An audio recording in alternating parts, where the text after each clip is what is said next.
December 1981, Shorthand Tamil Senior Grade. Get ready for the dictation. 10 seconds. 5 seconds. Start. தொழில்கள் வளர வேண்டும், தொழிலாளர்கள் வாழ வேண்டும். இது அனைவராலும் ஏற்றுக்கொள்ளப்படுகிற ஒரு கொள்கையாகும். அந்த வகையில் தமிழ்நாடு அரசு செயலாற்றி வருகிறது என்பதை அறிந்து மகிழ்ச்சி அடைகிறேன். ஒரு நாடு முன்னேற்றம் அடைய வேண்டுமானால் சிறு தொழில்கள் அதிக அளவில் உருவாக்கப்பட வேண்டும். அவைகளை கிராமப்புறங்களில் ஏராளமாக துவக்கலாம். அதன் மூலம் வேலை வாய்ப்பையும் அதிகரிக்க முடியும். குடிசை தொழில்கள், கைத்தறி, துணி நெய்தல் போன்ற தொழில்களை கிராமப்புறங்களில் ஊக்குவிப்பதன் மூலம் நாட்டின் வளர்ச்சி நகர்ப்புறங்களில் குவியாமல் பரவிட இயலும் என்பதை நான் இங்கே தெரிவிக்க கடமைப்பட்டிருக்கிறேன். தமிழ்நாட்டில் தொழில் வளர்ச்சியின் வேகம் குறைந்து விட்டதாக என்னிடத்தில் சிலர் குறை கூறினார்கள். அதற்கு ஆதாரமாக அவர்கள் புள்ளி விவரங்கள் எதையும் அளிக்கவில்லை. அண்மை காலத்தில் மின்சக்தி, நிலக்கரி, இரும்பு போன்ற இன்றியமையா பொருள்களில் தட்டுப்பாடு இருந்த காரணத்தால் பல தொழில்கள் பாதிக்கப்பட்டன. இத்தகைய மூலப்பொருள்களின் பற்றாக்குறையை போக்க தகுந்த நடவடிக்கைகளை மேற்கொள்வேன் என்கிற உறுதியை நான் அளிக்கிறேன். கல்வி கொள்கையை பொறுத்தவரையில் ஒரு தேசிய கண்ணோட்டம் தேவை என்கிற கருத்தை நான் அடிக்கடி வலியுறுத்தி வருகிறேன். பல்வேறு மொழி பேசும் இந்திய மக்களிடையே ஒற்றுமை உணர்வு மேலோங்கிட வேண்டுமானால் எல்லா மாநில மொழிகளும் பயிலுவதற்கான வசதி வாய்ப்புகள் ஏற்படுத்தியாக வேண்டும். அதற்கான நடவடிக்கைகளை மேற்கொள்ள மாநில அரசுகள் முன்வர வேண்டும் என்கிற வேண்டுகோளை இங்கே எடுத்து சொல்வது என் கடமையென கருதுகிறேன்.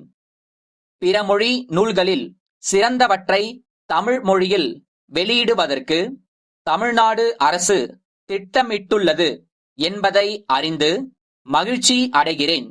அதை போலவே சீரிய தமிழ் இலக்கியங்களை பிற மொழிகளில் வெளியிடுவதற்கான திட்டம் நல்ல முறையில் நடைபெற்று வருகிறது என்றும் அறிகிறேன்.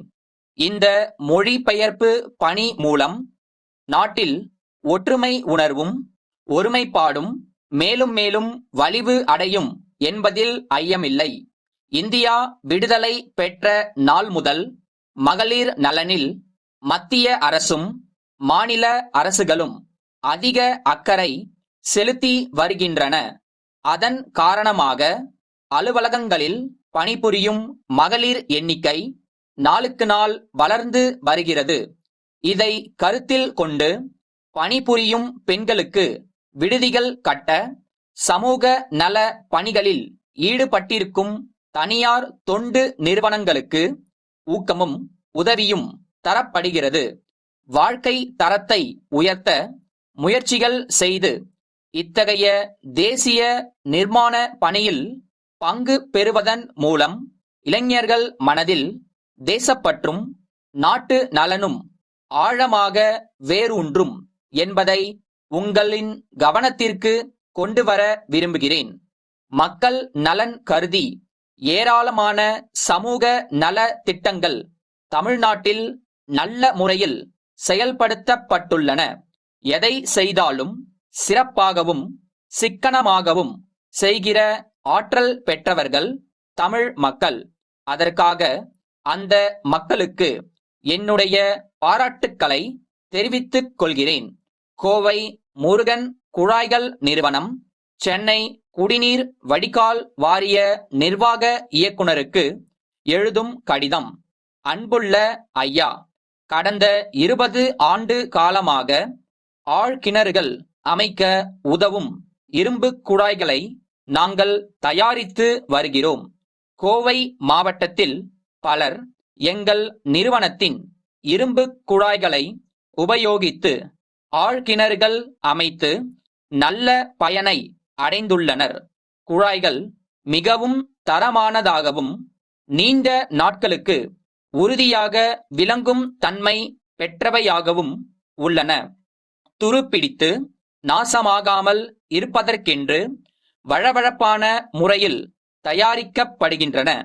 எங்கள் குழாய்களுக்கு தர நிர்ணயச் சான்று இந்திய அரசால் அளிக்கப்பட்டுள்ளது என்பதை பெருமையோடு தெரிவித்துக் கொள்கிறோம்.